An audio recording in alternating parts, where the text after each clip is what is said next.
Broadcasting live from Youngville, North Carolina and Ontario, Canada, this is Gotmead Live, a weekly show where Vicky Rowe and AJ Aramutz bring you the mead news, meadery info, and mead-making discussions from all over, talking with mead makers, mead owners, industry mavens, and influencers.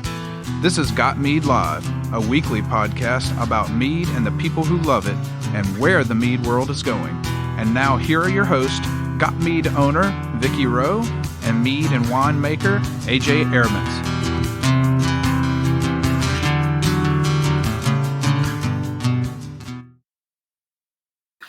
Well, from the den of the puppies of the apocalypse in northern Michigan, the bunny pen in Ottawa, Canada, and the palatial retirement estate in Minnesota, it's Gotmead Live. Welcome to the show. I want to thank all the folks who have renewed or signed up to Gotmead patron membership since the last show we had in December. That you are very much appreciated, because that's how we can keep this show on the road. It costs money to do this. They keep expecting it, and I don't know why, but there we go. So if you're signing up for that, that's what's helping us stay on the air. So we'll help you, if you're not a member, to becoming a patron member at $30 a year. You can get access to the Gotmead patron Facebook group and the award-winning recipes in there, as well as the Chamerlot Pie Mint, and also the Gotmead patron group on the forum. So if you go to gotmead.com/community, you can sign up for free and get everything but the patron areas. And if you want to upgrade, you can get the patron areas. So if you want to listen to us live, it's not on the Gotmead website right now because we just went to a new platform. I'm working on that. But you can check us out on live on well, not on Twitter because I have to upgrade apparently, but on this week it's going to be on Facebook, on the page, as well as on my personal account, and it's also on Twitch. We're making our Twitch debut. We're making our Twitch debut, yeah. So that'll be really good. And then we're going to be updating all of the systems for all of the platforms out there. So next week next show we will have YouTube, as well as Twitter, because I've got to finish upgrading. So they neglected to mention that when I signed up for everything. So at any rate, though, in the meantime, you can check us out later on iTunes, SoundCloud, TuneIn, Stitcher, YouTube, CastBox, Deezer, Podcast Addict, Podchaser, Google Podcasts, iHeartRadio, and Amazon. Just search Gotmead Live. And you can go to Gotmead Live radio show page at gotmead.com for links to all the different venues. You can find us online at Facebook, facebook.com/Gotmead. So we'll be broadcasting live there, so you can check it out. And our main group is facebook.com/groups/Gotmead. Haven't got that one set up yet, but I will. It asks you 3 simple questions. Just answer those questions, you'll get right in. On Twitter, we are at RealGotmead. Feel free to comment on Twitter. I'll be watching the feed. And if you want to send us questions, comments, people that need to be on the show, etc., you can go to gotmead.com, put your mouse over, but do not click Gotmead Live Radio Show. Click the drop down, and that'll take you to a form that goes to all 3 of us. So we no longer have the phone number because you can actually petition to get into this new platform live. So you would just come right on live. So basically just put something in the chat that you want to come on to answer a question, and we'll bring you in. So, and we're working on this, so work with us, guys. It's going to be a bumpy ride for a little bit until we work out all the differences on this. So, in the meantime, let's get going. We've got Bill Boyer, and when he gets on here, Kyle Ducharme, to talk about recipes. We're gonna talk chocolate meads and just all kinds of different stuff. So it should be pretty good. Sorry, my phone just kicked off because my husband picked the worst possible time to call. He knows that Tuesdays are off limits. Okay, so it looks like the chat's already getting active, and we are live. Yay! Yeah.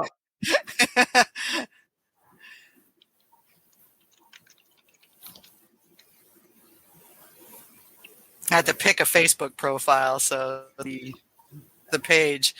So, Bill, welcome to the show. It's good to have you on. Thank you for having me. Yeah, no worries. I'm still kicking myself for thinking you were up in the frozen north when you're down in the balmy south. Not all the great mead makers are up north, you know. Yes, I know. What? Well, Tracy's in Texas. True. Yeah. Okay, there's two.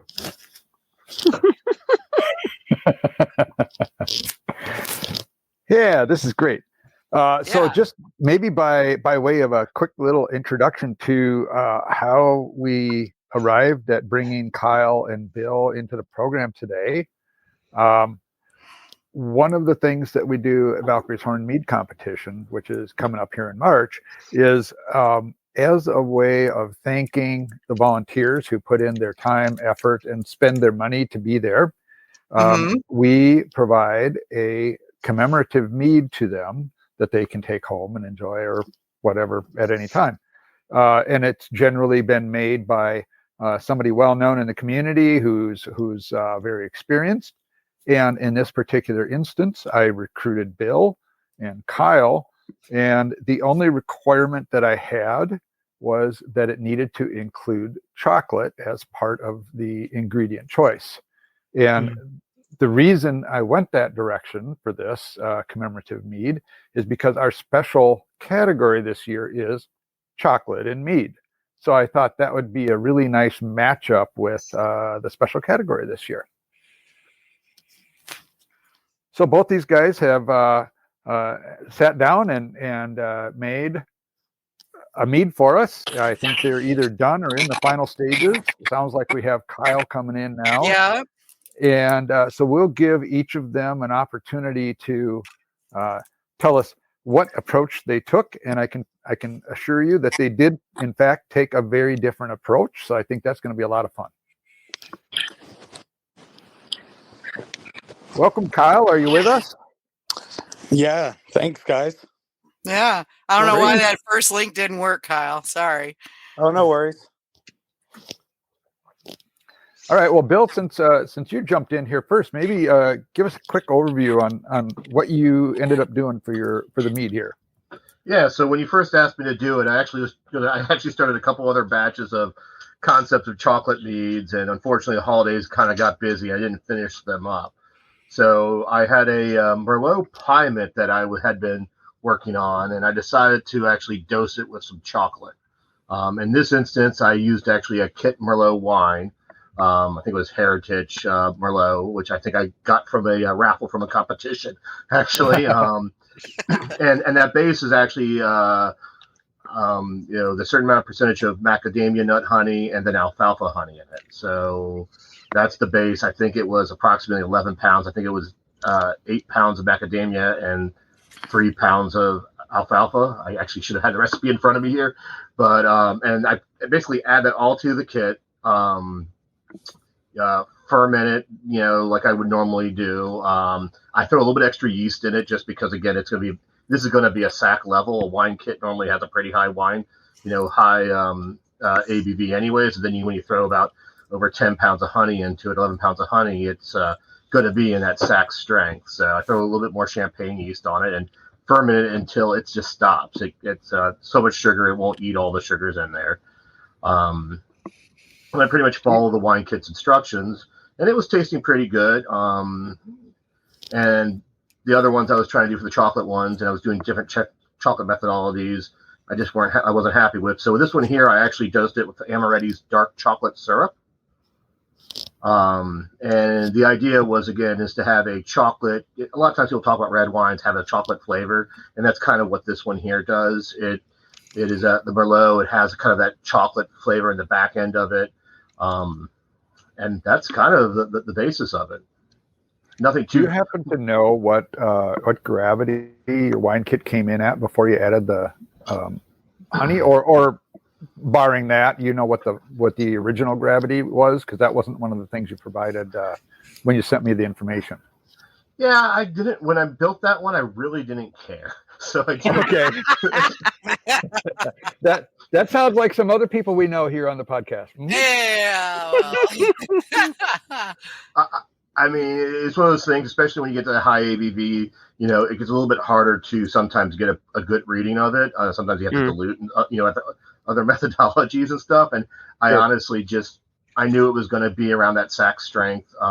Thank God competitions don't require you to give the exact alcohol percentage. Right. So I was like, I'm not worried about it. A lot of times I do keep track of that stuff, but in this case, a lot of times with the heavier sack stuff, I just play the guessing game. Okay, cool. All right. Well, that sounds interesting. I love the idea of a wine base, a big red wine base with the chocolate. That's a neat combo. Well, Kyle, maybe tell us a little bit about where you started with yours. So I actually did something similar to Bill in terms of experiment with different chocolate meads and incorporating chocolate in different ways. Um, Basically, I got a kilo of cocoa beans from Ecuador, and I loved the smell of them, and they were awesome. So basically, what I did from there was I started playing around by adding them to various traditionals, and one was a lehua blossom, so like a lighter, some vanilla notes, some lychee, some bright stone fruit, and that was really good. In one respect, and then also wanted to play with something on the darker side. So I have a kind of love affair for dark Miambo honey right now. Um, it's just super rich, dark molasses, um, a little bit of leatherwood, cocoa, and kind of a smoky barbecue vibe. And I really have enjoyed that in Pyments, actually, and it has given me some chocolate characteristics that I really like. But what I did with this scenario was I wanted to go something reminiscent of a it was like a little before the holidays, and I was thinking about those chocolate covered cherries with the little cream in the middle, and my girlfriend hates them, but I actually really like them during this time of year. Um, and I was thinking about that flavor profile of a dark tart cherry and um, chocolate kind of vibe. And what I wanted to do was make something relatively quickly. Um, so I started out on the lower end of gravity for kind of a standard strength. Kind of, I think it was like either 1075 to 1085, somewhere in there. And I used uh, 2 gallons of Montmorency cherry juice, and um, then the rest water and Miambo honey for this. And I've gotten I didn't really want to be like a super just cherry mead. I really want the chocolate to be forward, but I really wanted the cherry to come out and play nicely as a kind of bridge between the fruitiness of the honey. In Miambo, I also get like prunes and kind of dark dried fruit. So I felt like that was a really good marriage between chocolate flavor and fruit flavor, um, using that type of honey. Um, what I found out after I fermented that dry was there wasn't a lot of cherry flavor left. I think a lot of it has to do with the fact that the honey is so intense that there's a lot of competing flavors. I also use the new yeast to me. It's a Saf Mead. It's called Saf Mead Twist. I got it from winning Best of Show at a competition in Mexico, and it said like spicy profile. I tried contacting Fermentis about it because it's one of their yeasts, and didn't get any response, and there's no information I can find on the web. So I was like, oh, spicy yeast, like spiced meads, cool. Like this is a spiced mead. There's a lot of spiced flavors in here. It's gonna be really complex, and also there's gonna be a lot of adjuncts anyway. So might as well go for it. Go with it. I have it, and share it with a lot of people that can dissect it further. But basically, after using that, I had some like kind of I had some spice notes, but I thought that was also from the honey and or cherry. Like there's just a lot going on, so I couldn't like really evaluate it by itself. Um, but what I knew I needed was more cherry. I knew I needed more chocolate and to tie everything together, vanilla. And I had a tincture I made with the remaining, like after those trials I did with the cocoa beans. I made a tincture with the roasted cocoa beans, just using some high proof alcohol and just shaking it basically every other day for a month or so. And um, then I used that and a vanilla extract I also made um, just to add to the mead to bolster the chocolate character. Because what I also found is if you add the beans directly in, um, it just created a little bit of a problem of some fine powder and sediment. You just create a little more floaties and a little more like I wanted this thing to clear relatively quickly for to send to Minnesota. So I wanted to go the tincture route just to make it a little bit easier on myself. Um, I also back sweetened with a combination of macadamia blossom and Miambo honey, um, mainly to bolster the honey character, to back sweeten it. I had quite a bit of acid in there from the cherry, and I just needed it to present in more of a between a dark red wine and a cordial. I wanted it to be between there. Um, the other thing I did was reinforce the cherry by adding tart cherry concentrate. I wish I didn't add quite as much because the tart cherry concentrate, it's good, but it's um, not exactly the cherry expression I wanted. Um, Mm. and I find like So that with was like a name brand, like one of it these was from jars that you buy. Coloma Frozen Foods. Oh, They okay, sell a lot of concentrates that are got it. meant for brewing. And this one, it does taste good. It's just I think I should have done more bench trialing with that. Um, where I did more bench trialing after adding that was with more vanilla and more chocolate. I I do some testing at work for like it's third party allergen testing, and sometimes we get different flavor extracts, and we got like this double Dutch chocolate flavor extract. So I used a little bit of that after using it previously, and I just had so many different chocolate notes in this that I didn't really want to add a lot of that to it because I didn't want anything to taste like artificial. But I just a little bit kind of boosted that chocolate profile, and then I also added some fresh vanilla beans that I split up just to get another kind of vanilla impression in there. These were different vanilla beans. I don't remember what kind, but I just got it from a different source, and it was actually from a friend of mine that got them from. I don't know the source on the top of my head, but basically, I really like layering a lot of flavors, especially in a really complex,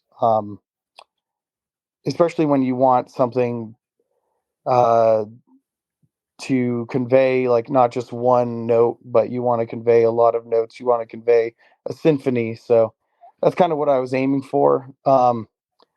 I think I got close. The cherry's definitely not exactly where I want it, but I think the overall attempt at the mead was fun and good. Really looking forward to seeing how people perceive the honey choice that I used.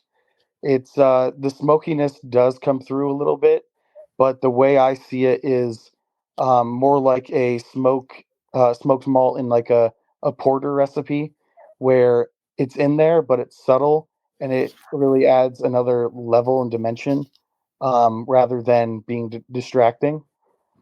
It's not just like a barbecued cherry pit, but yeah, um, that was my overall experience with this recipe. Awesome. Yeah, I'm looking forward to trying both of these out at the competition. It should be a fun experience. And like you said, you'll have an opportunity because you're coming out, right? So Yeah.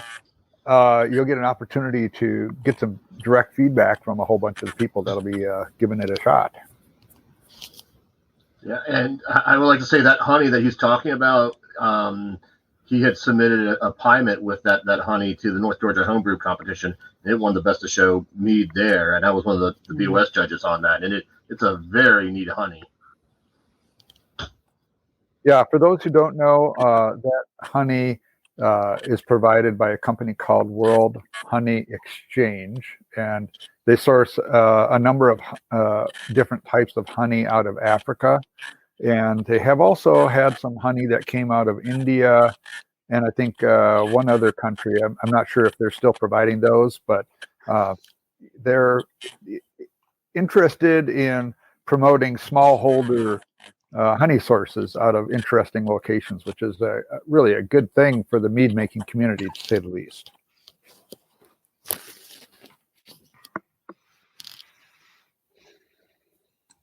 AJ, Vicky, any questions here? Anything that jumps out for you? No, I'm just soaking it all up here and looking at this and thinking I need to try that yeast that you're playing with, Kyle. Yeah, I've tried it in a couple of other things. It's still kind of too early for me to really come up with a great rundown on it. But just because I have no like real information on the yeast, and a lot of the things I've been making have been like kind of not just honey, so it's a little bit more challenging to see what's up. But I did use it in a big blueberry mead I typically make once a year, and I'm really liking the way it's extracting different spicy notes out of like the skins. So I really have been enjoying that. It's kind of adding like another layer of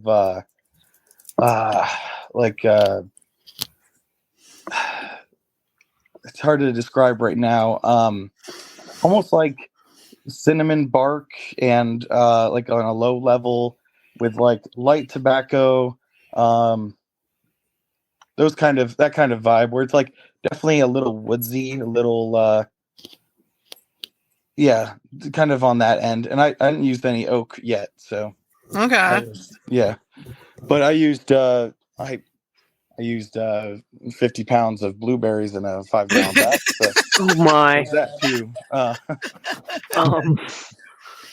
I managed not to collect enough blueberries to do the batch I wanted, so I'm saving them up, but I'm probably going to end up doing a multi-fruit mead,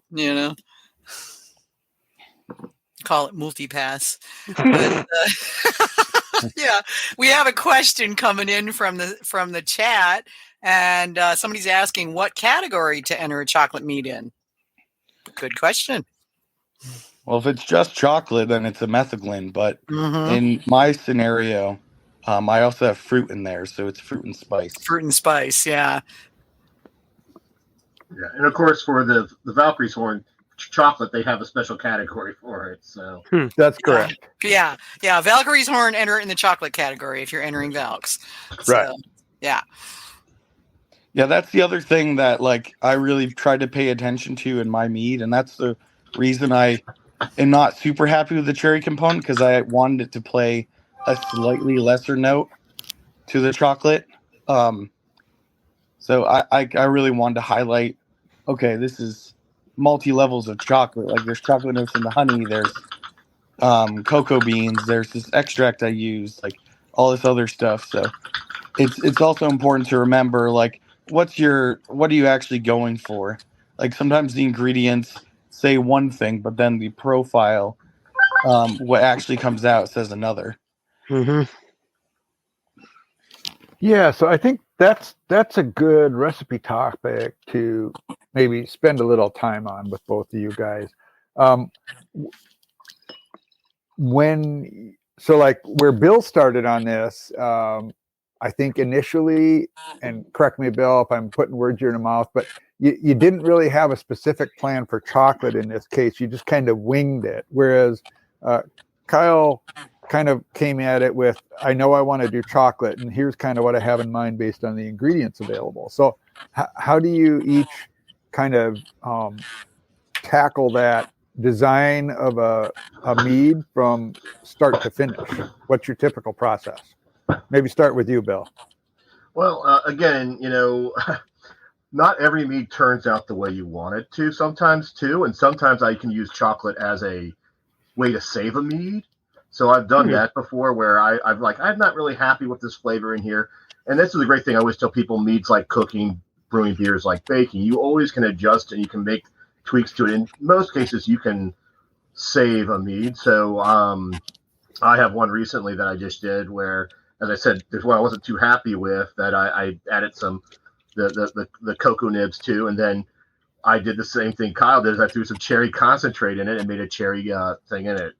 That case, I was actually doing with I was using cocoa nibs, and the honey did not pair well with it. It needed some more depth because I used a tropical fruit or tropical honey, which was a little bit more brighter and did not pair very well. So, again, if you're just doing pure chocolate, I would look really at the honey somewhat because that brightness of the tropical didn't work. But I have one which was using macadamia honey, and it's very good. So, when I'm looking at that stuff, I do look at what I want to use for the honey, and then what I want to use for the fruit for it. So it's I don't sometimes have a great plan with it. Sometimes I ferment something and I just start throwing things into it too. You create a base mead and you just see how it is and you want to throw some things into it. So I do a lot of different approaches. So I don't have a great answer for you on that, unfortunately. Okay.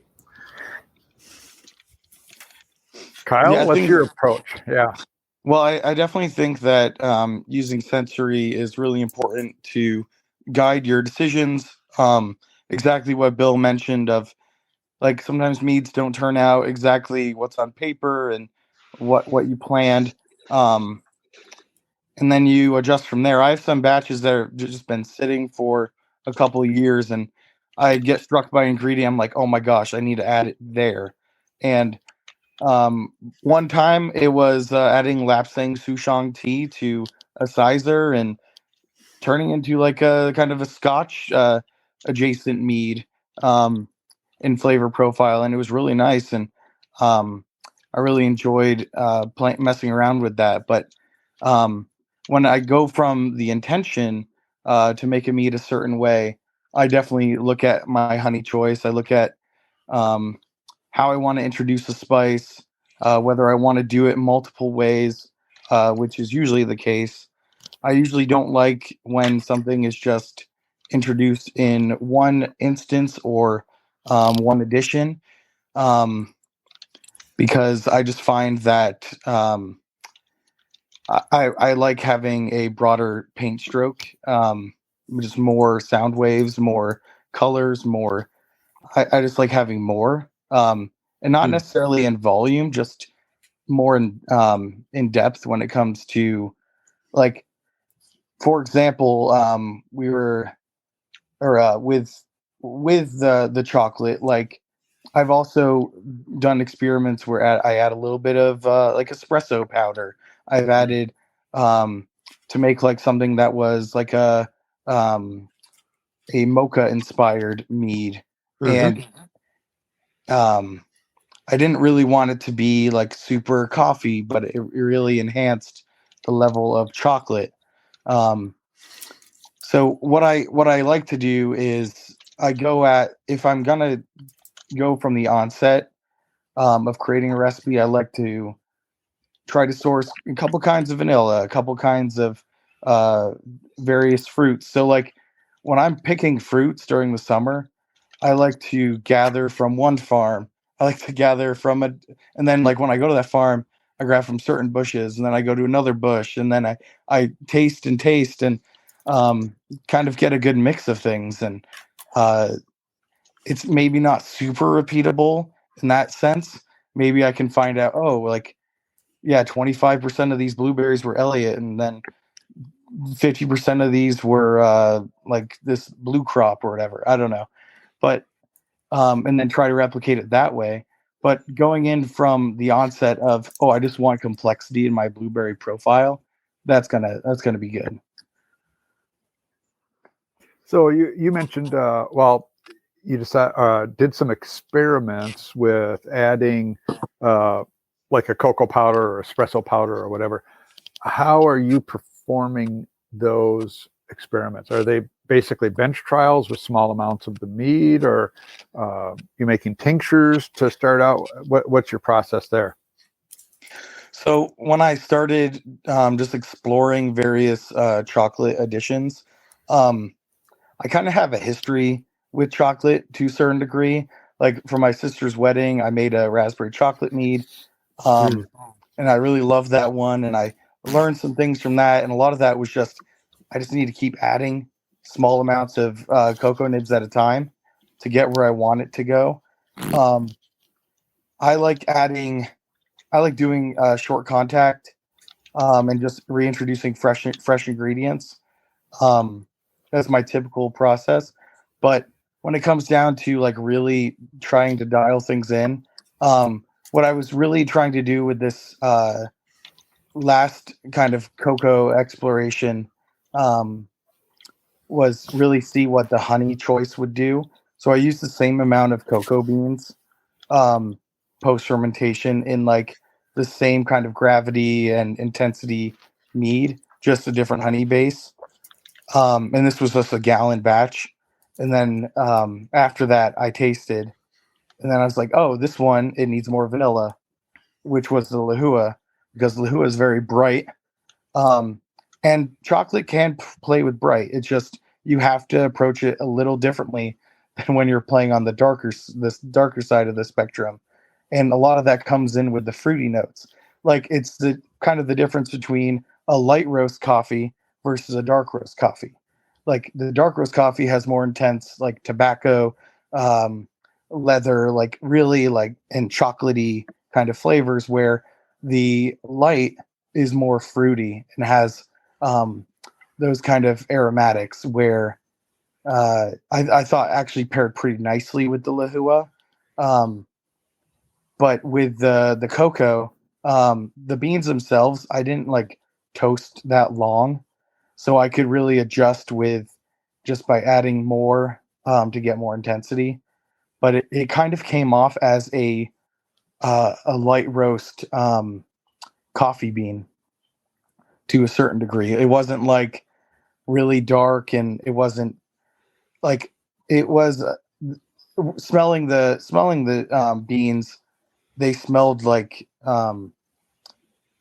they smelled like fudge. It smelled like cocoa. But I think because I left it in bean form instead of crushing them up, getting more surface contact, getting more roast on them. It was more like a light roast coffee in that sense. And in the darker Miambo trial, what I ended up having to do is just I had to add more cacao. So that's something that I just did after the fact, and I just did by taste. I didn't go like super bench trial with it like I did with my final wrap up of the cherry chocolate, where I actually like measured out, okay, this is 300 milliliters of the mead. I'm going to break it out into 50 mil little things. I'm going to do this thing to it, taste it, and then actually like take some notes as I was going. And what I really came up with was how much more of the extracts to add. Because I didn't want to just add a bunch of extracts, stir up everything, and just I didn't want to keep doing that. I wanted to just try to get it right the first time. Sure, and then you scale up from there. Yeah. Yeah, exactly. It's like yeah, exactly. So yeah, there are multiple ways to try things out. When you have tinctures, it is really easy to do bench trials where you take the smaller liquids and then can scale it up. Because like I also used like I was able to use droppers and I was able to actually then just multiply, and it worked pretty well. And then after what I did is after I made the addition, I then tasted it a few days later to see how it was incorporating. Was this actually like valid and true? And like, because sometimes, especially in the cold basement during the winter, there's some stratification that happens, and it's some of the higher alcohols kind of come to the top. Some of the oils of the extracts and the matter from the beans and the cherries and stuff to kind of rise to the top. So it's important to try and get a representative sample and be able to actually make accurate adjustments. So let's talk about tinctures just for a second here. How do you manage to get enough intensity in your tinctures to make them usable in a 5-gallon batch? I think that's something I know I kind of struggle with. It's one thing to dose an individual bottle. It's another thing entirely to try to dose a 5-gallon batch. So how do you get enough intensity there to make that work? Yeah, so I used a pound of the. So to be honest, I don't think I did get quite intense enough with my tincture, and that's why I had to use a little extract from the flavoring from work. But I got like really close, and I think the thing I did that was doesn't look like, oh, you put a couple beans in a vodka bottle. This was, I had a gallon carboy, a wide mouth, and I took all my roasted. I took half of my roasted beans and threw them in there. Put the vodka on top, and then shook it around for a couple of days. And then I strained that liquid off, and then added more cocoa beans in there. I mentioned before my strategy of doing the like put some stuff in and then shake around for a month. I do that, but I didn't do that with this thing because I knew I wanted a lot of chocolate character.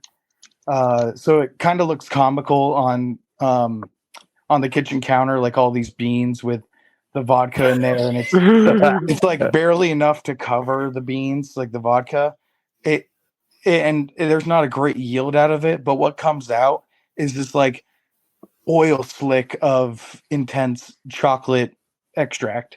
Like it's really intense. And then what I did is I just I bottled that, and then I put that in the freezer, and I let it settle, so that way I got more clear liquid out on the top. Sure. But it still wasn't quite enough to get the intensity I wanted. So I think if I were to do it again, I'd probably double the amount. Okay. Yeah, so I made a few years ago, I made a vanilla extract, but I used like Everclear.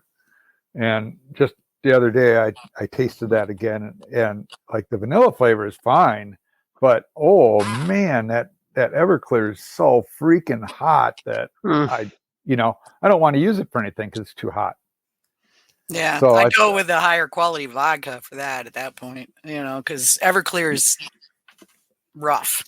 Yeah, but supposedly the higher alcohol is going to extract more flavor. I just don't know if that's really true. I mean, I think that was the wisdom that I was working with at the time. Live and learn. Necessarily convinced. Yeah. Yeah, I think there's definitely a conversation of water soluble versus, soluble in ethanol, those flavor compounds. And I think there comes the point of diminishing returns where you get too high, and you can get certain flavors, but you're going to also get some other undesirables perhaps. And I think what I typically use is just I can't get Everclear, but I just use 100 proof. It's just like a little higher, but not too high. I find it just takes maybe a little bit longer to get that full extraction, but I also haven't used the super high stuff. Have you ever done water extraction? I mean, tea. Oh, sure. I guess I'm thinking more like if you're going to do this for a month with something like a cocoa bean, how do you that would keep get gross. it sanitary? Yeah. That's my issue with kind of the water extraction question. Yeah, right? I've only the water. What I mean is that in 50 proof or in 100 proof, there's more water content than in like 151 proof or Oh yeah, of course, for 181. sure. Yeah. So like that kind of thing. But I think it's just like a ratio aspect of there's some things that are extracting from the ethanol and some things that are also getting extracted from the water. But the I haven't just like sat something in water. I typically make a lot of teas. I didn't try it with this scenario because of my experience with cocoa already, but I have done things where I've made a really concentrated tea. So I use like 2 whole boxes of like my Lapsang Souchong thing. I used 2 whole boxes of Lapsang Souchong, and I ended up with half a cup of super concentrated tea. So I added that to the mead, and what it does is it doesn't dilute the mead to the nth degree. Right. But also it does add a ton of flavor. It's really hard to then gate. Like you can do bench trials with that, but you don't want to just taste that right from the because I've done that with like hibiscus too, and it's definitely a one way I like to go about adding some flavors. Mm-hmm. And I suppose just from a sanitation standpoint, you could also do a primarily water extraction as long as you had some alcohol in there, like at 15% or 18%. It's not, there's nothing bacterial that's going to get going in there with any likelihood. So yeah, that'd be another way to approach a water extraction, I suppose. Yeah, if I have like all the time in the world, I can just add it to the mead. And then just kind of play from there. It's just when I really want a clear product faster, I do like to play with tinctures and extracts and various just things that aren't going to make my mead more stubborn to clear. Bill, any thoughts on any of that? Anything you want to add to it? Yeah, I mean, I don't do as much of the tinctures and stuff. I do a lot more adding it into the mead. I use a lot of big mouth bubblers, and I have I think it's called a depth charge, which is kind of it's like a metal tube that goes inside of it. So a lot of times I'll just throw I have one going right now that I have some cocoa nibs in there right now, just sitting in it. And now the cocoa nibs, a lot of times I will put it with a little bit of water and I will heat it up to about 165 degrees and then add it in there. So there's a little bit of water and stuff with it, but not very much. And I just let that sit. And then again, the advantage of a big mouth bubbler is I have that spigot. I remember to taste frequently. However, I have learned that whenever you do that, ever so often you might want to rack and taste again, just because, as Kyle mentioned, certain flavors settle at different heights, especially if you just throw things in there. So the spigots are nice, but a lot of times it does not really give you the perfect finished product. Okay. And that also helps me decide how long I want to do it for too. So especially with peppers and stuff, I'll put crushed peppers or something in there, and you don't want to let it sit on it too long. So I taste every day of what that's going to be like. Yeah. Anything that has those really strong flavors, I think that's a good idea. Yeah. Taste twice a day, because sometimes half a day is too much. Yeah. And well, especially if they're really hot, like Reapers or something like that. You got to watch. Oh, just my Chipotle last time. Well, and that's the advantage of the depth charge thing, is it's easy for you to pull out without splashing too much stuff inside the big mouth bubbler. Yeah, so I'm sure one of the topics that some people would want to explore here too is oxidation. So when you're making a lot of adjustments to a mead like this, how do you avoid oxidation, or do you just not worry about it? I don't really worry about it. There are certain fruits that if I have in there that I am concerned about oxidation. But in general, especially if they're traditional, it's not you have to try to get it oxidized sometimes, unless you have it sitting for a while. I mean, it's not the easiest thing to do. I know a lot of people are very careful about it. I am not. I rack some of my meads 5 or 6 times sometimes. Okay. So, and it's open air. It's not like I'm doing airless transfers or stuff like that. Yeah, I've never done airless transfers. It's always, well, I don't know how airless, if it's all the way airless, but I mean, I just rack, Yeah. And I think that, honestly, I don't think it's that big of a worry, but a lot of people do worry about it. And so that's why I asked the question, it's like, what do you do? Do you worry about it? I have the ability to do transfers under pressure. I don't do it very often, though. I don't really know if it's necessary. On the other thing is that if you sometimes oxidize a mead, I think it brings out some interesting flavors. I mean, when you look at Polish meads, I mean, they do have a little bit of oxidation in there. So that's, I think people overthink it because honestly, a lot of times it adds to it. As long as it goes sherry oxidation and not wet cardboard oxidation, you're golden. Yeah. It's a lot harder to get wet cardboard in mead, though. Yeah. A lot harder. And that's part of the issue is a lot of people, not everyone, because you have people who've never done beer stuff, but you have a beer guy who goes into mead, and I'll tell you, the first mead I did, I boiled the crap out of my honey. Because that's what brewers do. We boil everything. Well, and that's back in the day. That's what we did. They were like, boil the honey for an hour, skimming off the foam, and I mean, that was the way they did. Well, it does work. It just alters the honey, but we didn't know that at the time. So, and I've done side by side. I've done side by side where I boiled the honey and I didn't boil the honey, and I mean the aroma's different, but I can't really tell you one's better than the other. Right. Yeah. It's just different. Yeah. Brings different things forward. We got a question from somebody out of Mexico who asked, "What is the recommended amount of alcohol for this mead?" And I think I know the answer, but I want you guys to respond to that, if you would, please. Bill? Dead silence. Well, everybody's going, I don't know. Gotta pick one. As with anything with a mead, it's all about balance. Yeah. So you could make a hydromel chocolate mead. Fine. You could probably even make it a dry hydromel chocolate.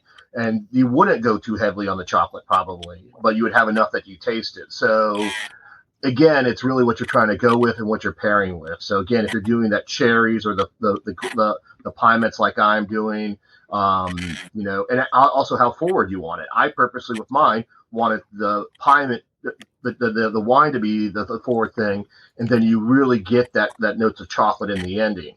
In other concepts, you can go heavily chocolate and then have that piement in the back of it. So it all, as I said, it's really just what you want.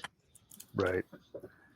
Yeah, you'll have a different approach, but you can make anything with chocolate at various ABVs. The consideration, I think, for something on the standard to sack strength is just level of maybe you won't get as many buggies, and there in chocolate there's also some fats, and there's things that can potentially make it like rancid and whatnot, and a lot of that comes from doing it in primary. And a lot of it has to do with just other poor sanitation practices. You can get around poor racking practices, poor sanitation practices. But if your process can extract the cocoa flavor without introducing too much of a microbial load, and also you're able to rack under the oils and create something that you're going to drink relatively fresh, it's going to be great. And even if it lasts a little bit longer, it might change a little bit, but that's definitely a consideration. But if your process is sound, you can definitely make a really good cocoa inspired mead at that lower ABV. Hey, Kyle, what would you say the impact of sweetness has on where you want your chocolate character to be? So like with So chocolate tends to have, if it's just chocolate itself, it brings a bitterness to the party. It brings a level of, if you've ever had Baker's chocolate, the 100% cacao chocolate, a lot of people say, oh, it's like you're eating like chalk. And I mean, kind of, but I also find it really flavorful in that way. It's really intense. But it's something different than a Tootsie Roll. It's something different than a chocolate truffle confection. So it also depends on what you're after in terms of the chocolate expression. The sweetness is the way to balance that of what you're actually going for. If you're going for something that, like I mentioned before, where some cocoa products have a coffee kind of flavor, if you treat them a certain way, it comes across as certain types of coffee. If you leave the sweetness out, you can end up with something that has a coffee-like impression. And like, for example, there are so many historical drinks where it's unsweetened chocolate that has, like maybe some other spices like cinnamon and then some chilies, and like there's a variety of flavor compounds that are in chocolate that are really desirable at various sweetness levels. It's just a lot of people's palates. When you have, honey in the mix, when you have maybe a fruit in the mix and chocolate in the mix, it usually leans toward the sweeter side with those flavors and that expectation. With that in mind, there, like Bill was saying, there are a lot of like red wines that do have that chocolate component in the finish, and a lot of it's also associated with leather and tobacco. That is definitely not on that super sweet side. It's on that drier side. So there are definitely ways to play around with it. If you just want to like make a kind of, let's say you have a fruited mead and you want to just add a little intrigue, a little cacao, a little peppercorn, a little cinnamon, like these things you can play with at lower levels, and you can get some sensory boost from that to really enhance your mead. The reason I went for kind of a semi, like it's between, I would put it as medium high sweet. There's quite a bit of a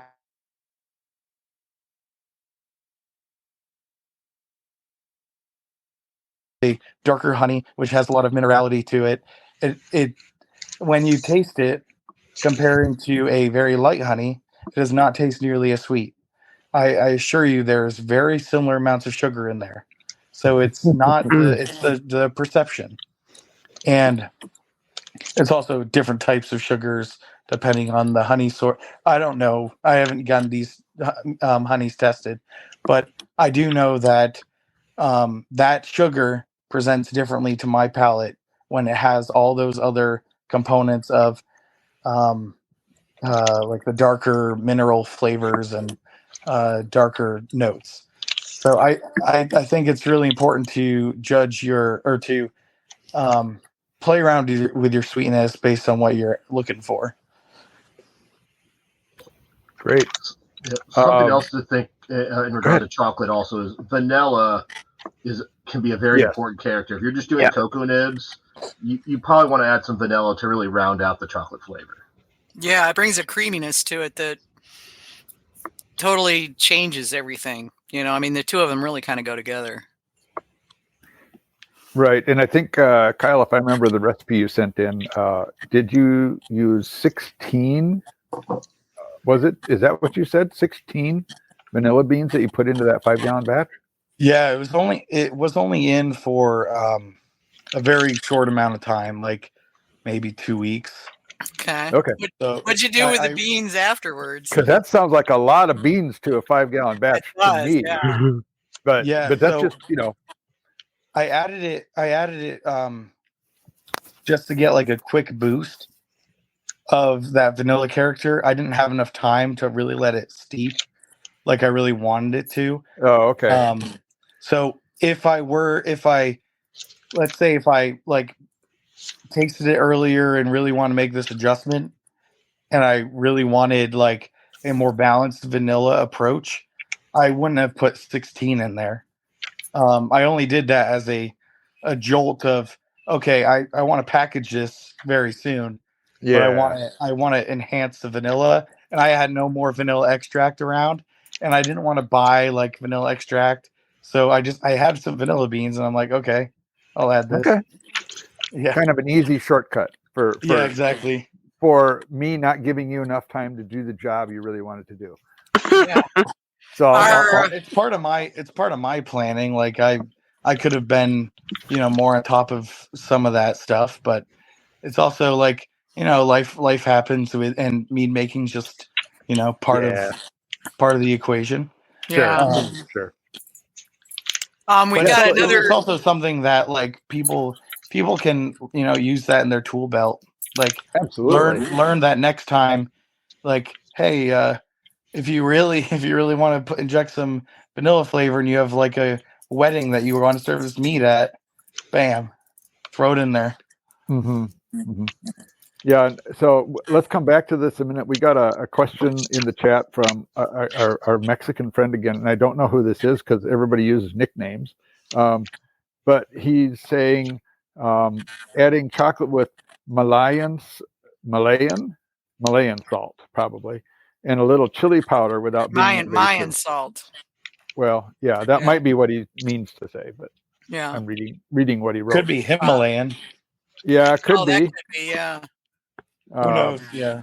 But yeah, I mean, a little salt and a little chili powder with chocolate, that sounds pretty delightful. He was also saying that they extract the cocoa directly from the tree, which, like, I'm totally jealous now. Well, when we went to the chocolate museum, that was one of the things. Oh they talked gosh, about, that right? was great. Yeah. Yeah.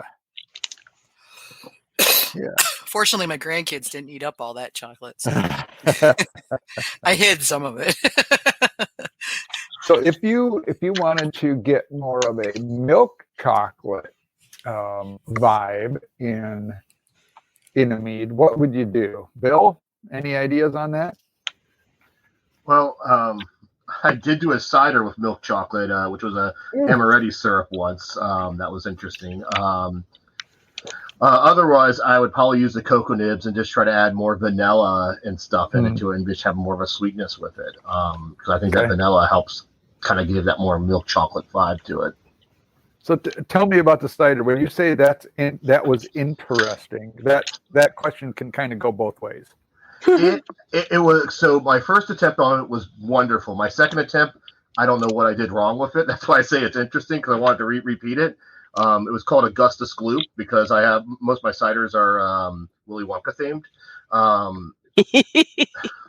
So it was Augustus Gloop. It did very well in competitions, and basically I used about 375 milliliters worth of Amaretti's gourmet milk chocolate syrup, which is pretty thick, and I kind of heated it up some and added it to a cider, kind of again after fermentation, after stabilization, and it was phenomenal. I mean, truthfully, it was exactly what it was. It had that appley flavor, but it also had that chocolate flavor in it, and it was great. The second batch, unfortunately, I had a bug get into the cider, and it just went wonky. So, wow, it's on my list to try again. So that's interesting. That is not a combination I would ever have thought of in a cider. I gotta say, that sounds very intriguing.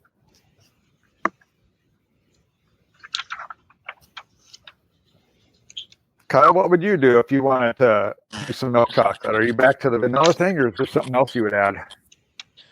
Well, I try to stay away from lactose because I'm like pretty lactose intolerant. But you could throw the lactose in there to add some milk sugar. It's not going to add like, milk flavor exactly, but it'll add a creaminess and a mouthfeel that is kind of more on the velvety side. You also use like maltodextrin, and you could also, throw a little meadow foam in there, get some different complexity of the vanilla character. Because it also has like that marshmallow toasted thing, and that'd be interesting. You could use, you could play around with various products, like the Amaretti stuff. You could play around with like Nesquik. I haven't done it, but I'm sure like if you like have a glass of mead and take a little spoon of Nesquik and see what it does, then if it's a stabilized mead and it's there's something you could do there. I would rather I I'd rather somebody else do that playing for me with that, but I do a lot of. Hey, you're John, honest. all right, you got it. I'm going to do a Nesquik mead for you, man. Oh nice. no! All right. Don't let Whitey hear let about Whitey this. hear. Really. Because God knows what'll happen. I'll do a Nesquik versus Hershey syrup one. Yeah. He'll add peeps and make it a s'mores mead. Peeps and glitter, and then we're good to peeps go. and glitter, and then put it in a hot tub, and So dancing the girls. hot tub is a Mahoney thing. Oh, that was right. It was a Mahoney thing, but still, Whitey is the king of weirdness. When it comes to meads. Yep. So when it comes to one of my, I do want to speak to one of my cocoa explorations when it comes to like milk chocolate and having that kind of more dessert flavor that's really smooth and velvety and more of a the mead I made before that was like with the espresso powder and various coffee beans. I made very, very sweet. It was like 1065 finishing gravity. And it was it was meant for like 6 ounces to share with friends. That's why I bottled it in. It was a very small batch. I actually sent it to the competition that Bill hosts, and he judged it. And he gave the exact feedback that I was after, which there was definitely some component of the extract that added and the extract and coffee interacting together that added a kind of a minty component, like an herbal thing. The other thing I did in that he picked up really well was that I actually did use various cocoa powders. I used Dutch processed cocoa powder, and I used just a like a more normal cocoa powder that wasn't alkalized.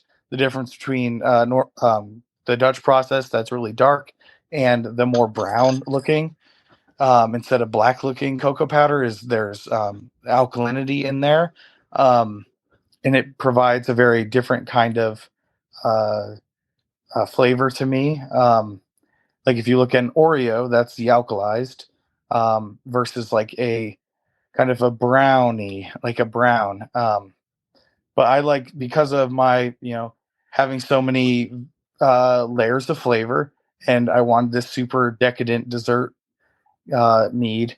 I literally threw everything at it. I did nibs. I did the 2 cocoa powders. I did the extract. I did 2 kinds of vanilla beans, espresso powder, and some coffee beans, medium roast. Okay. And it was probably a little too much going on, but well, but that's a good experiment. Like you say, if it's a small batch, there's not a lot of loss if it doesn't work out, right? Yeah. I mean, that's one benefit to making small batches. It's a lot of effort for a small volume, but it's a great way to experiment. Yeah, and what I can say from the cocoa powder scenario is I probably used too much in that size. I definitely think it's a ingredient that you could use as part of your layers, but just be mindful of how you then process it when it comes to racking, when it comes to clearing your mead, and then just how long you let it sit, because you don't want to get this you don't want to have it so that it's super like cocoa powder at the back of your mouth. Right. And there are some fats still in the cocoa powder, aren't there? Yeah, and that's where this is true of a lot of things I do with spices and additions. I just do it post fermentation. I do it like with that mead, it was a 15% mead. It was very sweet, super stable, with having that gravity, and alcohol. But I also like stabilized it as well, just for extra assurance. But yeah, you do need to be mindful of the fats and just rack under them. I've done various nuts, and none of them have gone rancid. After just after years of having them in the bottle, you just need to be really mindful of your racking. Right. Sure. Yeah, I made a pecan mead with Adam Bystrom and Josh Holbrook, and it turned out fantastic. And I don't have any fear whatsoever that there's going to be any problem with it sitting around for years to come.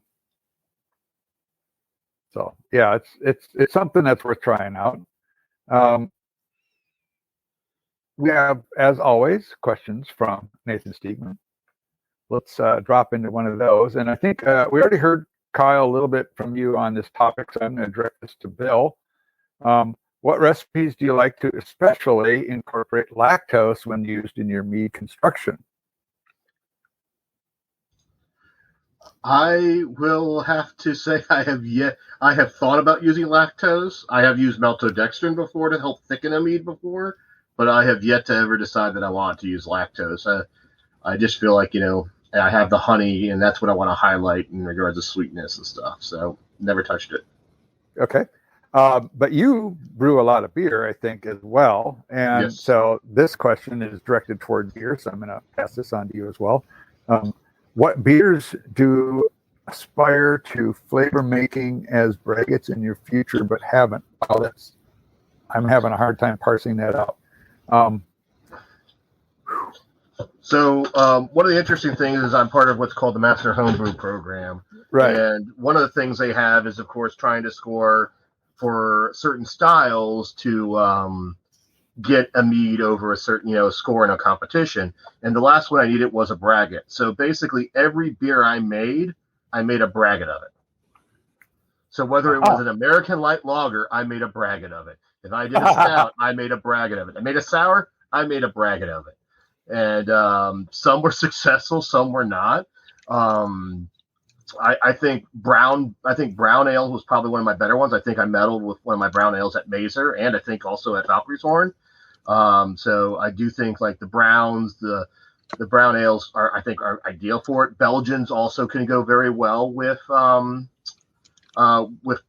The honey profile, wheat beers also have a good tendency, and even some of the darker roasted beers can be pretty good braggots. And even when you go to the lighter ones, you have to be a little bit more careful of the balance of it, because again, it's all about the honey and stuff. But most beers, even to the sour, actually the sour was the one I had the highest score I've ever made with a braggot. And it was just using Philly sour yeast, trying to do a straight sour braggot with it. And it was a kind of a sweet sour kind of beer. So I've done it all, honestly. Every beer I've made a braggot with it almost at one point. So Nice. What's the methodology you use for a braggot in that case? Are you doing co-fermentation or blending? So I have not done blending. Typically what I would do is, let's say if I did a 5-gallon batch or a 10-gallon batch, I have a friend who takes 2.5 gallons and I have another 2.5 gallons. Well, I'll take that 2.5 gallons of wort, and then I may bring it up to 5 gallons and do the other half as a mead in it. So I'll throw honey in it and still do it all, sometimes in secondary. So basically I'd ferment the primary in the beer, and then I kind of have the raw mead base, and then I'll just rack on the secondary and start fermentation kicking up again. Oh, okay. All right. So that way the honey character is still going to be more present rather than having it completely in the original ferment, the original primary. Right. Okay. Good. Thank you for that. Do we have any other questions in the chat we want to bring forward, or otherwise I can keep going with Nathan questions because he's got several more. I think keep going with the Nathan questions. I'm not seeing anything else in the chats. Okay. All right. So let's see here. Kyle, what have your travels to different states and abroad inspired you to do in new mead or beer brewing? Yeah. So when I travel for like different competitions, I usually just get inspired by the meads I judge or the drinks I have with other people during bottle shares. Um, One of the ones I really want to do after judging was a toasted fennel bochet. Um, that is one that on paper I had no idea. I'm like, I don't know how this is gonna be. Um, but as a judge, you just go into it. You just judge what's in your glass, and you give it the benefit of the doubt. And what was in the glass was beautiful. It had a roastiness to it that was really nice. That played both the roastiness in both the fennel and the bochet that really melded nicely together. Um, the fennel added like this, licorice anise kind of character. It wasn't overpowering. It wasn't like biting into a stick of licorice. It wasn't like getting a sausage. I really just want to explore something like that where I add an ingredient that is maybe a little bit lesser known and put into one of my processes that I already know. But that was the one that I really like gravitate towards from some of my travels from judging that I really want to make. I just get inspired all the time by what people submit. And usually it gets in my list of the never ending list. And some of them rise to the top, and some of them end up as just like the little experiments that I do. Like, oh, I have a 5-gallon thing of bochet. I might as well just rack off a gallon of it and then add some toasted fennel to it, and see what's up. And that's something I haven't yet done, but I really want to do. That's something I do all the time, where I do make a 5-gallon and then I split it up after the fact and add various flavors I want to explore and things I've judged. And in terms of beer, when I travel, I try to have beer that's not like New England IPAs, because I am in New England, and that's I just want to drink what the locals are drinking, what's good to them. Have conversations with people about what they like to drink, especially in the climate of the alcohol industry. It's really nice just to put the phone down and have an actual conversation with people and see what's going on in their day, see what they like about the drink in their glass, and maybe try not to judge it, and like just try to enjoy the conversation. It's hard to separate from that judging mindset, but at the same time, it is valuable to be able to go in and out. Mm-hmm. Okay. Yeah, I'm like you. I want to drink what they're drinking where I'm at. Get the local stuff. I can get the other stuff any place. Do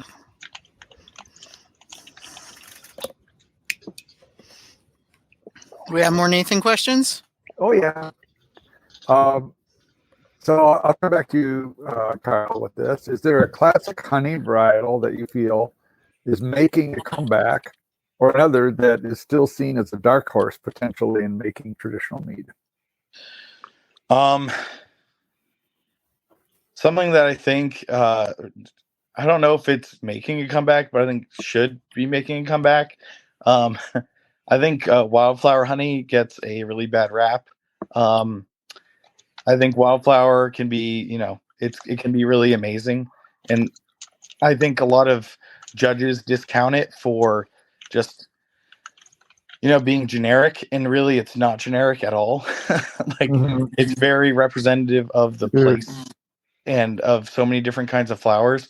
I can tell you that the wildflower I have right now, from my beekeeper 5 minutes down the road, it has a lot of really cool things in it. It has sumac. It has blackberry. There's black locust in there. There's clover.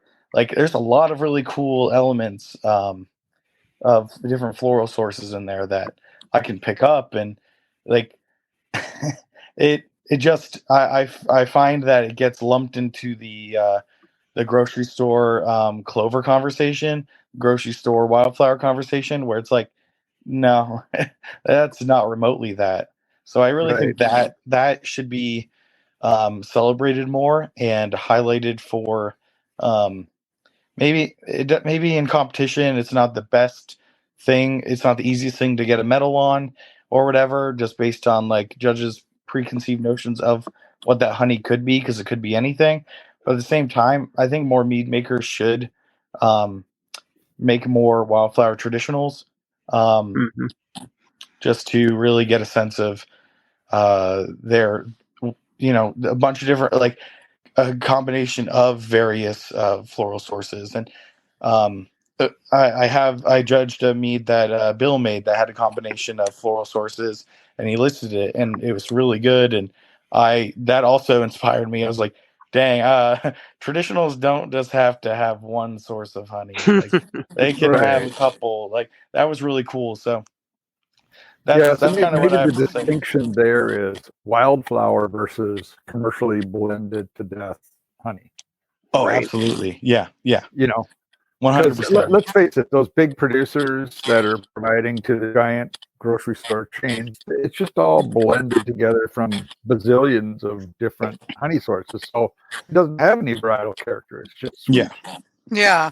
But at the same time, though, especially for newer mead makers that are still finding their way through, making a good mead and everything, I see a lot of them are like Costco honey, Walmart honey. Oh, yeah.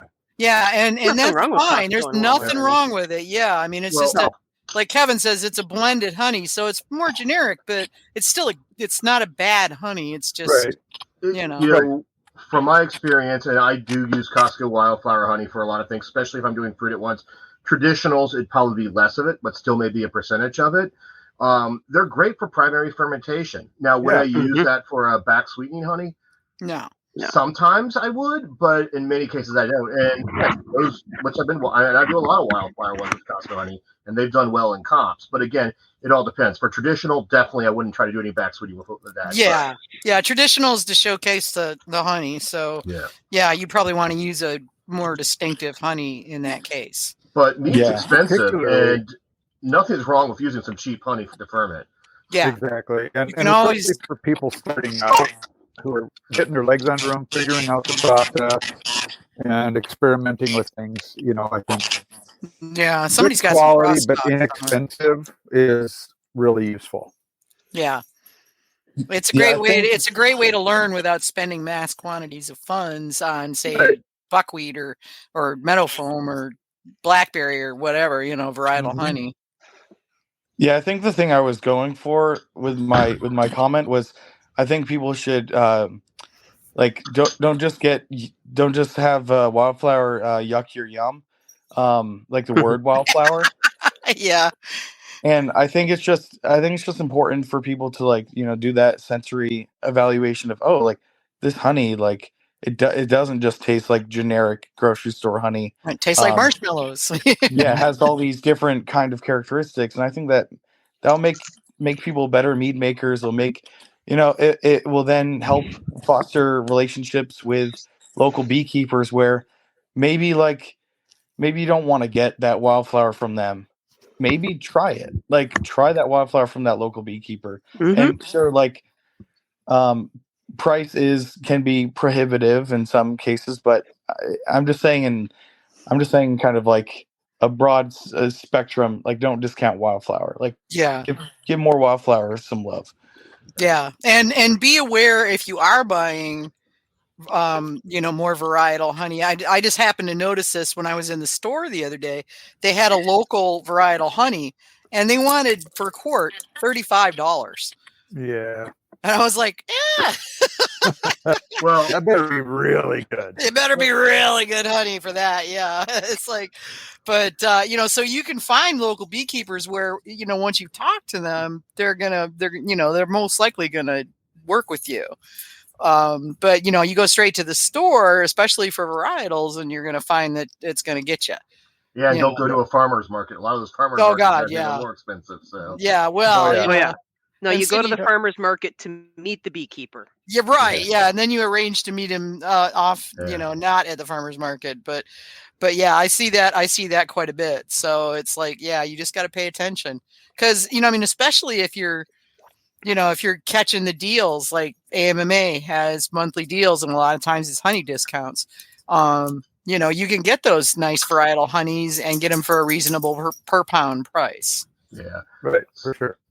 And it's sadly the issue is shipping is on all those things, though. Is that shipping a 5-gallon bucket of honey is not cheap? No, it's not cheap. Yeah, which is why Sean's cleaning up because it's like $120 for two bags of really awesome Hawaiian honey, shipping included. That's where you want to have another friend nearby or two friends nearby, and you can split a bucket, and then it starts to look pretty good.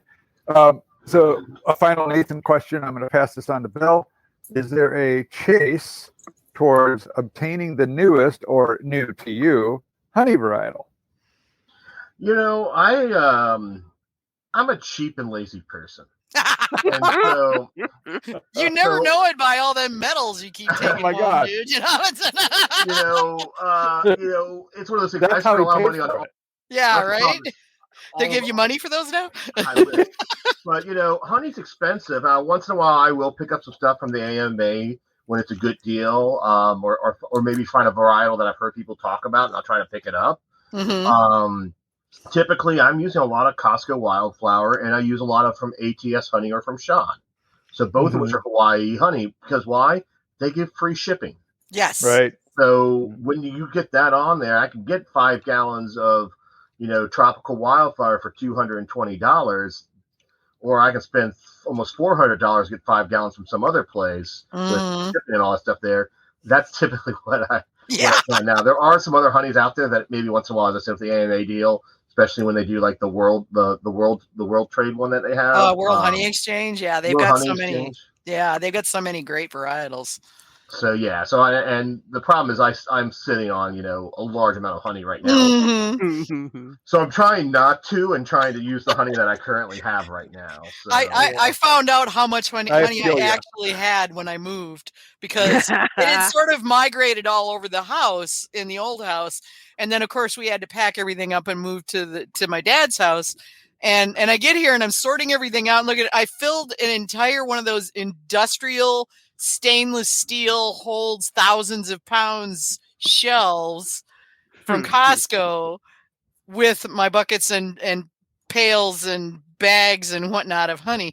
And I have way more honey than I can use anytime soon. So except for if Sean comes up with a new varietal, I'm not going to be buying any more honey in the near future. Yeah. Well, and a lot of my things, like if I have a bucket, I have a little one of those jackets to warm it up. And when I do that, I will literally use at least 4 gallons of it in different batches.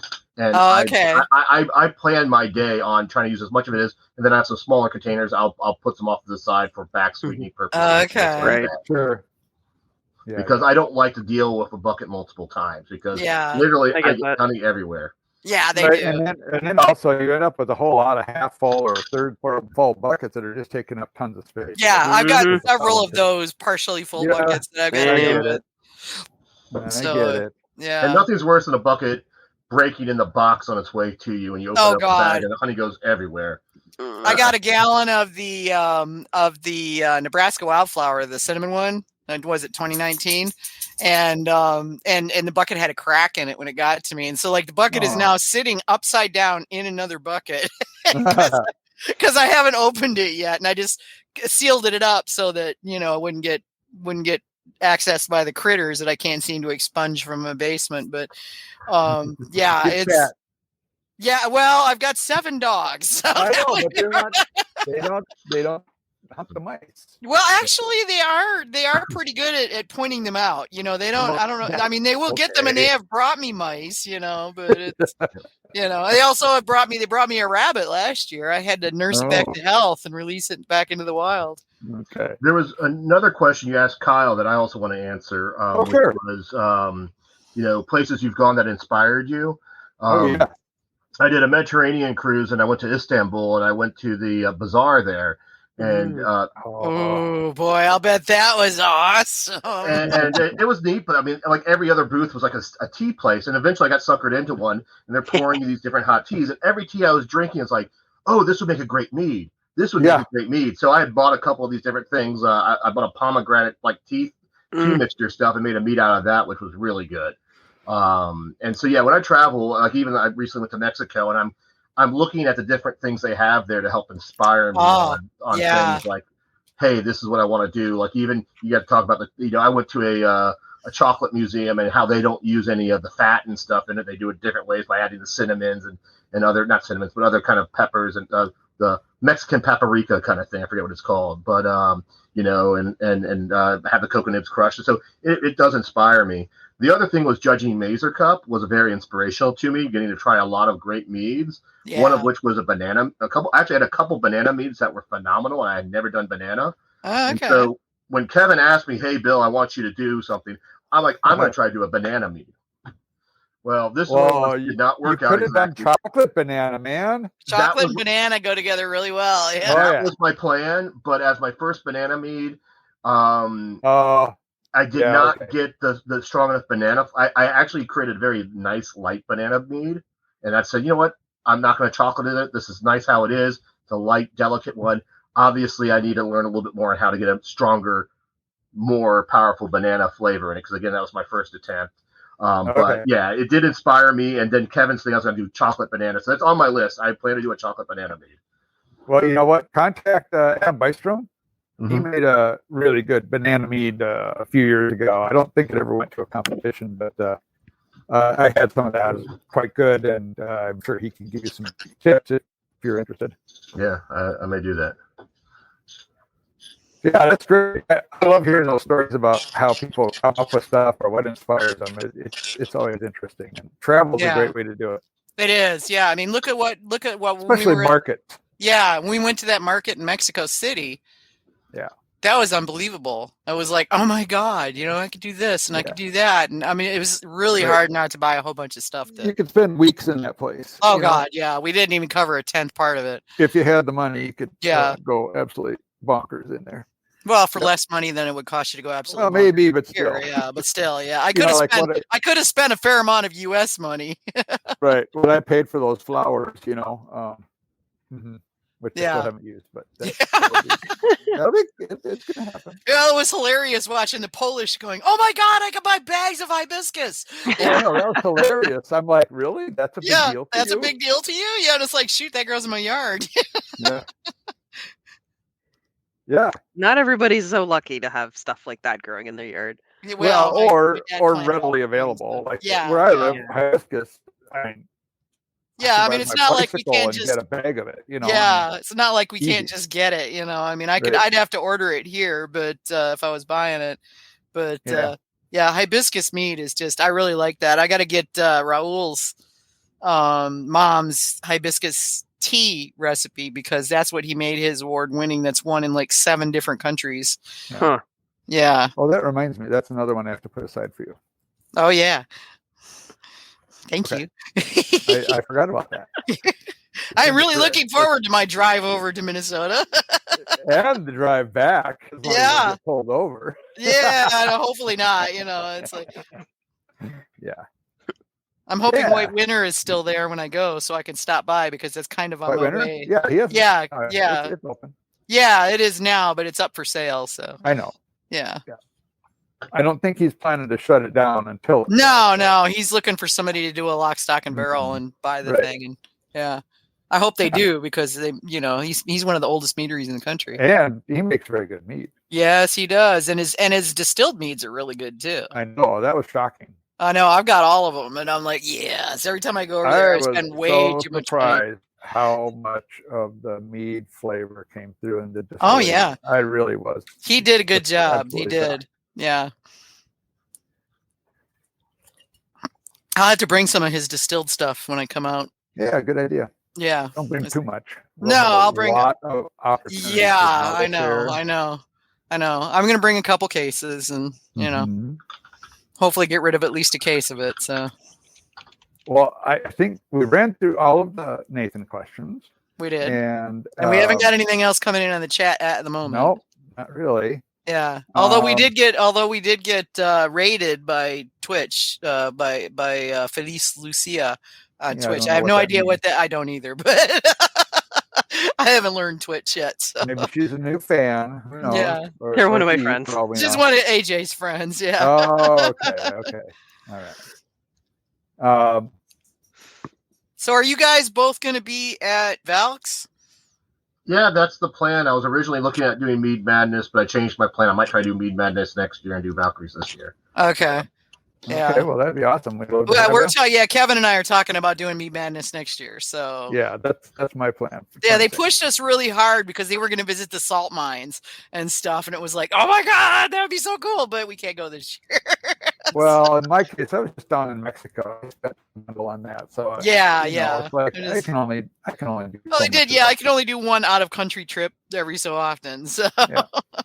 My budget's not unlimited. No, not at all. And Mexico was on the overall was relatively cheap. Poland not so much. I mean, it's cheaper than here, but it's still expensive than Mexico. It's a chunk. Yes, it is. It was. Yeah, I spent a week in Poland, and I probably dropped about between plane tickets and everything else about $1,500.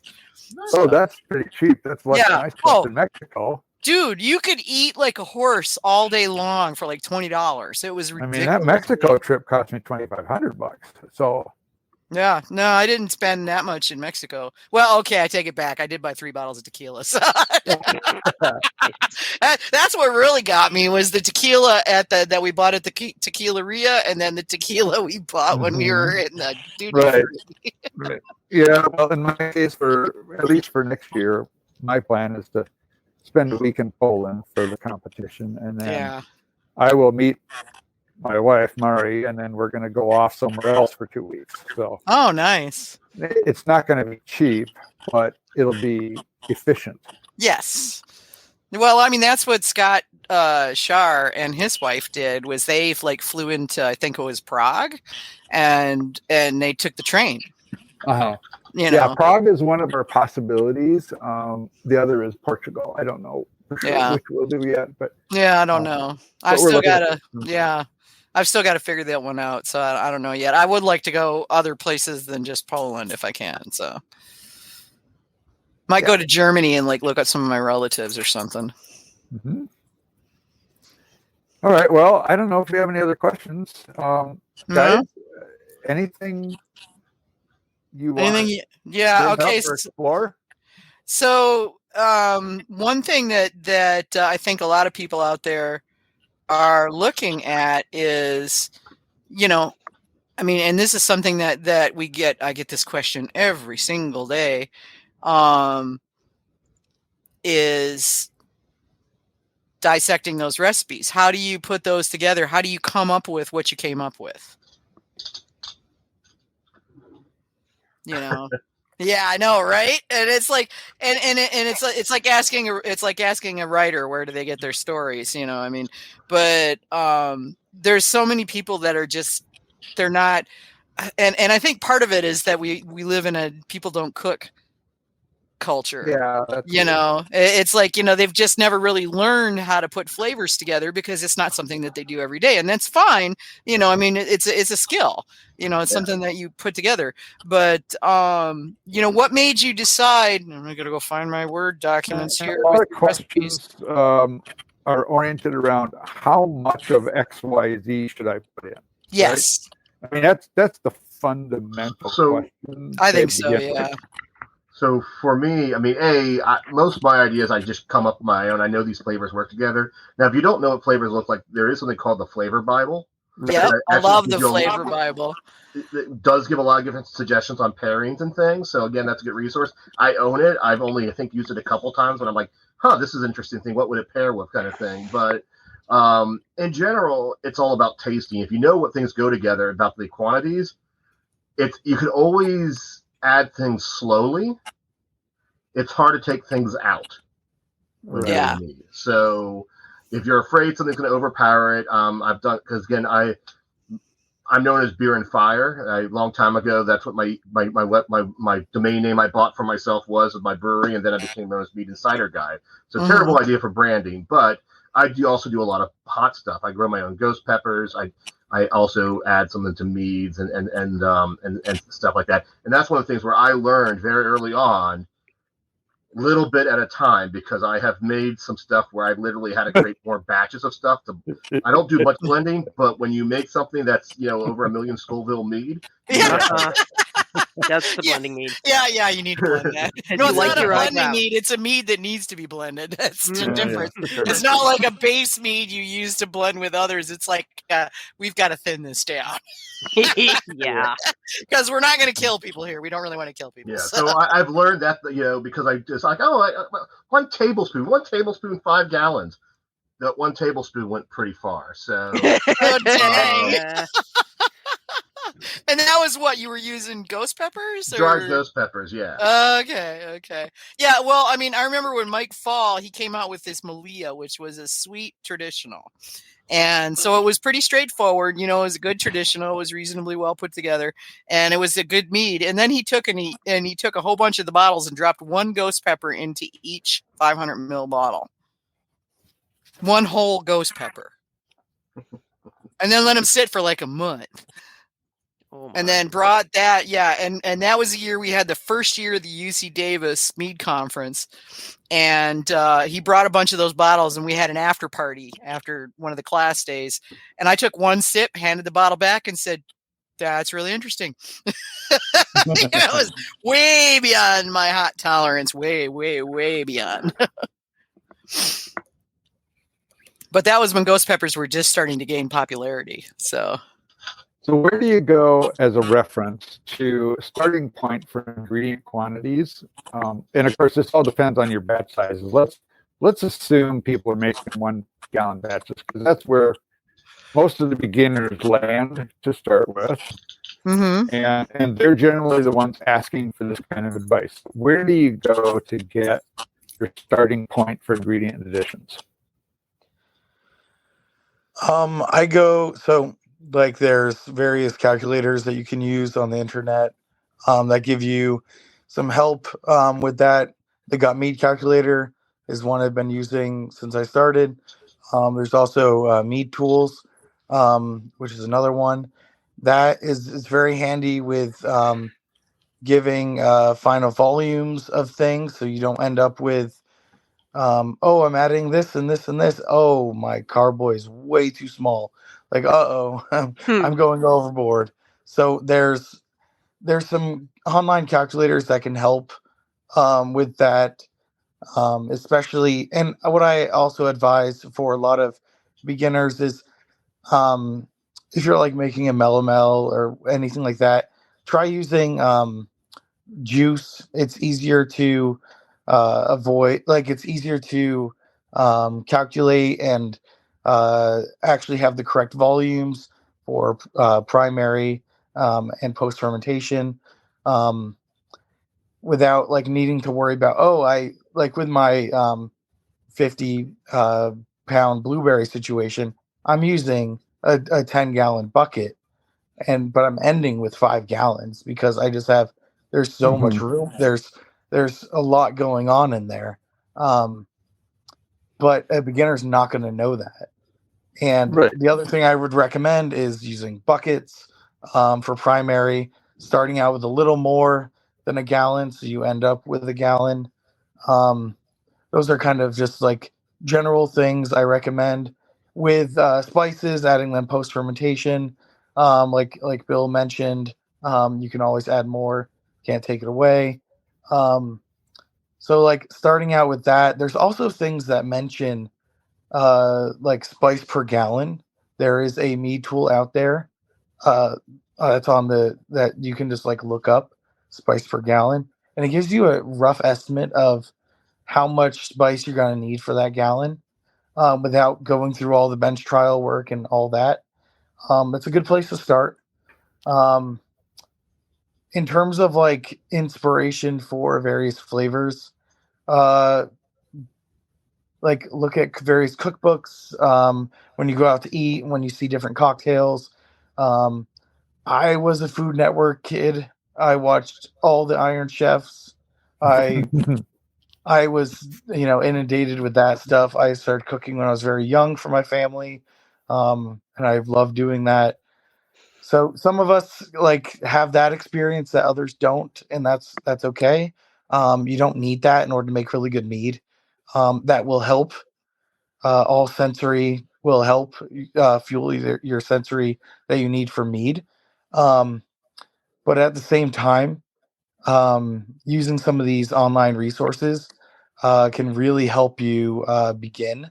I will say, be very careful with some of these ingredients, like cloves, for example, like various hot peppers. Taste often. Cinnamon. Yeah. Yeah, exactly. Like just it's okay to start out with not layering everything, like I was mentioning earlier. You can start out with one ingredient, see how it tastes, see how it impacts the mead, use it in a smaller quantity, just see how it changes from that traditional that you made, or your kind of more basic mead, or what you started out with. Um, you don't need to you don't need to try to recreate Rome in a day. Like this is a journey. Like all of us have been on a journey of mead making. Bill and I, we've made so many batches of mead. We can't even keep, like, it's really hard to keep track. Part of that is just making a lot, tasting a lot, judging a lot, and all of you have done that. And it's something where you'll, like, once you start, you can continue getting the reps. But I just recommend starting at a place where it's manageable. Yep. And don't be afraid to try things. And what you were saying, with going to a lot of, competitions and judging and things like that, I get folks that are like, well, I'd really like to learn more, but I'm not a judge. I've never judged. And I'm like, that's fine. Become a steward, go volunteer at the comp. If you're stewarding at a table, 9 times out of 10, the judges are going to let you taste too. So you can, get a sense of what's working, what's not working, what is good, what isn't good. Even though you don't know the amounts, it gives you ideas and it gives you knowledge. So and take notes. And take notes. Yeah. And that goes for your recipes too. I can't tell you how many people are like, well, I didn't write it down. Really? How are you going to be, if it's really good, why didn't you write it down? How are you going to be able to repeat it if you want to make it again? Yep. I mean, it is terroir, right? So honey's not the same year over year. No, it's not the same year over year. But shoot, it's not the same season over season. In spring, well, exactly. Yeah, spring wildflower and fall wildflower. But it is. There's going to be some degree of consistency there that you can use as a great starting point for something that's going to be substantially similar to what it was that you did before. That was awesome. Yeah. But it's only going to happen if you actually take notes, record your process, and have a consistent process to go with it. Yep. When you make changes, make one change at a time. Don't change 10 things because you don't know what that one change was that worked. Yeah. And or 9 things that wrecked it, and don't be afraid to ask questions, although I would caveat that with asking questions in a Facebook group. At least some Facebook groups is more than likely going to get you ripped on by the assholes that just got to say something nasty to everybody. Well, and keep in mind that, and don't let that bother you. Yeah, you don't want to let that bother you. But there's a lot of resources out there. If there you is. Take the time to do some reading. Yep. And that's why some of those people react the way that they do, because they've already answered that questions 100 times today because nobody bothers to use a search. Well, yeah. Yep. And that's why it's in the rules on my group. It's like, don't be afraid. Not that anybody follows them. But no, nobody really does, but at least I say it so I can. It's been said, so you can at least justify being mad at someone. You can point to it and go, you agree to this. No, I never do that. It's just I scroll on by. If that question's already been answered today 5 times, sorry, no, you just don't get an answer. Unless it's a really, really, really wrong answer, which I have seen a few of, and then I have to jump in and say something, because it's like, no. Oh my God, someone's being wrong on the internet. I have to. Right. Well, normally I good don't luck. waste my time with someone being wrong on the internet, but if they're in my group and they're saying, well, if you just boil it for an hour, or you need to age it for a year for it to be drinkable, it's like, no. Oh, don't start me on that one. Yeah, I know. That's a pet peeve for me. Oh, me too. It's like, no, you don't need to age your mead. I mean, yeah, some meads do improve with aging, just like wines, but not all meads. And if you use good fermentation techniques, no, you don't have to age it for a year. Yeah, You my know? response is always, if you have to age it for a year or two, for it You to be did good, something wrong. Yeah. you did something wrong. Yeah, exactly. I mean, So having please been have on taken both notes sides so you can figure out what you did wrong and do Right. it better Right. next time, so you and don't have not to do age it that as next long. time. I Exactly. think Bill was going to jump in with something. Oh, sorry, Yeah, Bill. Okay. so one of the things also is, there is a large homebrewing community. There's little clubs all throughout the U.S. There's probably one local, two people, though many times they're heavily beer makers. I will say that mead popularity has definitely increased in the last 5 years from what I've seen in regard to homebrew clubs. And so there's normally at least one or two dabblers there. And no matter what, you have these people who are trained on lots of flavor profiles, who typically have these things, who know all flavors. So again, when you make a mead, if you don't think it's perfect, bring it to these meetings and stuff. Even though they might be heavily beer people, they would probably love to try your meads. So, and a great way to get feedback. Yeah. Absolutely. And they'll Well- understand things like balance. Yeah. Yeah, that's assuming that there's a brew club somewhere near you. The nearest one to me is like 150 miles away. So I may have to start one of my own for the region or something. Yeah, there you go. Start one. Yeah, I'm thinking about it because literally the closest one. I'm just looking at a list of brew clubs in Michigan, and yeah, they're all downstate where the cities are. I live in the rural area, so I get it. But I mean, I live in the city and I drive 50 miles. Wait. There's one an hour away. So Okay. yeah, that's a little closer. Yeah. Now, in the Atlanta area, I actually, besides I'm active in 2 homebrew clubs, I even started a mead insider group because there's some people who don't want to go to beer meetings and stuff. And again, we get some people who do drive an hour and a half sometimes for our meetings. So Yeah. Yeah, exactly, Bill. Like tomorrow, for example, is my first. It's my mead class is coming up again, where I'm doing exploring the various categories of mead. Tomorrow's going to be traditional. I have 10 different meads, some commercial, some amateur, and then I have like 20 different honeys. And it's just open to my club. It's open to friends and family, that kind of stuff. And I'm just trying to get the word out there. So yeah, like if you don't have something, it doesn't mean you can create it. Like you can create something where people will start coming, and you can educate your homebrew club. You can do things to improve the mead situation around you. And the other thing that I want to mention is going to some of these competitions, especially like Valkyrie's Horn, where there's also educational components, and there's the honey library. There's all these resources that are there, and the greatest mead minds.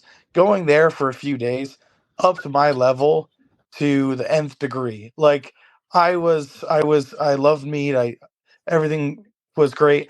2.5 years ago, I went to Valkyrie's Horn. Then after that, just upswing in all of my mead making and everything. So I cannot stress it enough to go to some of these things.